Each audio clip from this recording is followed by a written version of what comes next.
ఒక మంచి చేసామంటే అందులో భగవంతుడు ఉంటే కదా నువ్వు మంచి చేయగలుగుతావు. ఒక మంచి మాట్లాడావంటే అందులో భగవంతుడు ఉంటే కదా మంచి మాట్లాడతావు. ఎవరి కోసమో నీకు కాదు, నీ కోసం నువ్వు.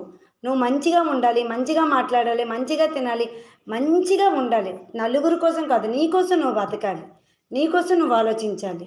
నీ కోసం నువ్వు బతికినప్పుడే నువ్వు హ్యాపీగా ఉండగలవు. పక్కవాడు, ఎదురువాడు, వాడలా ఉన్నాడు, వీడలా అన్నాడు, ఎవ్వరి కోసం సంబంధం లేదు. నీ కోసం నువ్వు ఎలా ఉన్నావు, నీ మనసులోన ఎలా ఉంది, అలజడిగా ఉంది అంటే అందులో నీ భగవంతుడు ఉండడు. ప్యూర్‌గా ఉండాలి, ప్రశాంతంగా ఉండాలి. ఎలాంటి ఏమి పెట్టుకోకుండా ఎలా ఉంటావో అప్పుడు మనలో భగవంతుడు కూర్చుండిపోతాడు.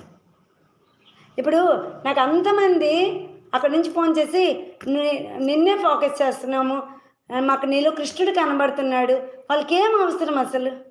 నేను అంతమంది రోజుకొకరు ఫోన్ చేస్తున్నారు. ఈ 16 మంది ప్రవచనాలు అక్కడ కూర్చుని ఉంటే నాకు సంపూర్ణంగా కృష్ణుడు అక్కడ కూర్చున్నట్టు మాకు అనిపిస్తుంది అని అంటున్నారు.